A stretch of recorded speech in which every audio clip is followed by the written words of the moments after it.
il m'arrive souvent que les gens me demandent « Mais Nathalie, l'hypnose systémique, en fait, c'est quoi ?» Et en premier, on pense à l'hypnose de spectacle. Vous savez, où il y a l'hypnotiseur qui vous parle comme ça, et après vous êtes livré corps et âme, et vous ne savez même plus ce que vous faites, et vous faites tout ce que l'hypnotiseur veut. Et ça, c'est l'horreur.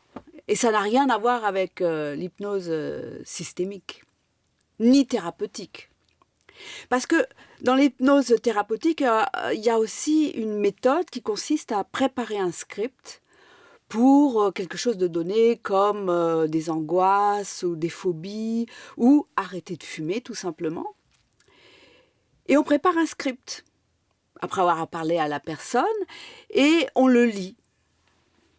On met la personne en transe et on lit ce script. On s'adresse à son inconscient directement et en fait on éteint le conscient.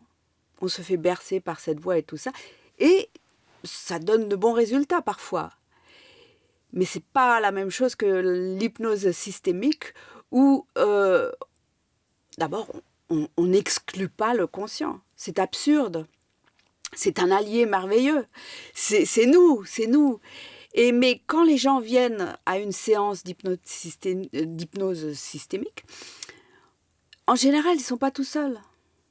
On dirait comme ça, mais c'est un système qui arrive. Par exemple, si vous voulez arrêter de fumer, il y a une partie de vous qui ne veut pas arrêter, parce que sinon vous auriez arrêté il y a longtemps. Il y a assez de choses, d'explications. Enfin, tout le monde sait que c'est pas très bon de fumer, voilà.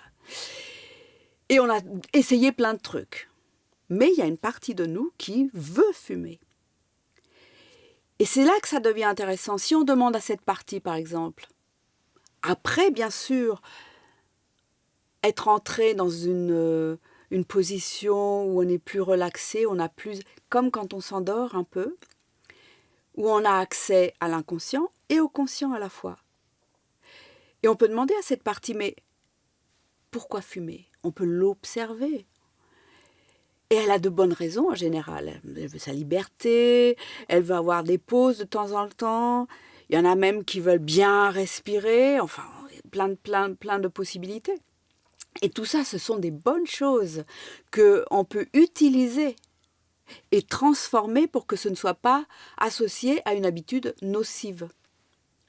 Et parfois, cette partie aussi, elle a des ressurgescences de l'enfance. Il y a des choses à retrouver dans l'enfance qu'on peut réparer, comment changer, réorganiser. Voilà, c'est ça le mot, réorganiser. Comme aussi les croyances que nous avons. Il y a des croyances conscientes qu'on répète. Par exemple, j'ai besoin de ma liberté. Mais si on demande à quelqu'un, mais c'est quoi pour toi être libre ?